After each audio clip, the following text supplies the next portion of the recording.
હાલો, કેમ છો બધા? મજામાં ને? જો આજે અમારે ઘરે ખાટા ઢોકળા બને છે. જો એટલા બની ગયા છે અને બનાવવાના છે. જો આપણે ચોખાને લોટ, ચોખા ને ચણાની દાળ દરાવ્યું હતું જાડું. પછી એને એવી રીતે થોડું થોડું એક ફેરામાં થાય ને એટલું લેવાનું. ચટણી, હળદર, ધાણા જીરું, મીઠું. ધાણા ભાજી વાર ખેલે તો ઉપરથી હું કરું છું, પણ છાંટું છું અને આ વખતે ભીની કાકરી વાળી હતી ને એટલે ધોવી પડી. હું અંદર નાખી એમાં નાખીને ને આવી રીતે મિક્સ થઈ જાય અસર ગોળિયામાં નાખીને એટલે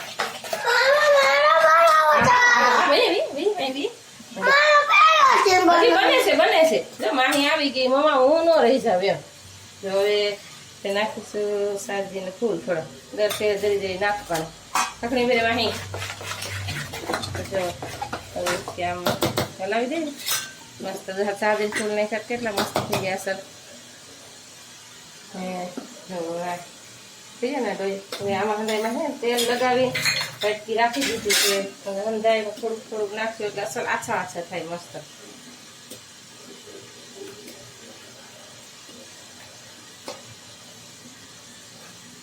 આછા હોય ને તો થોડુંક આપણે ખાવાની મજા આવે.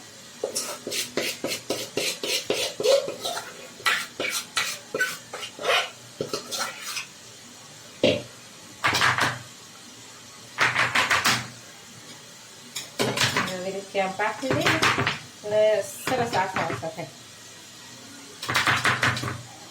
એક વાટકી નો રહી ગયો. પછી આમ ઉપરથી આમ ચટણી નાખી દઈએ.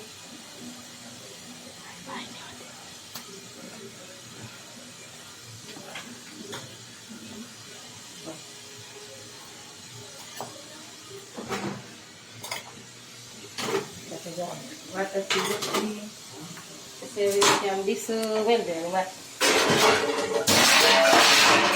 આમ ઢાંકતી વજન મેલી ને એટલે ફટાફટ સડી જાય.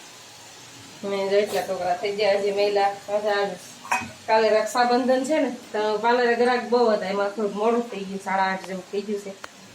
તો જો શાક, રોટલી, ખીચડી એ તો અમારે 2-3 જણા ન ખાય એટલે બનાવવું જ પડે.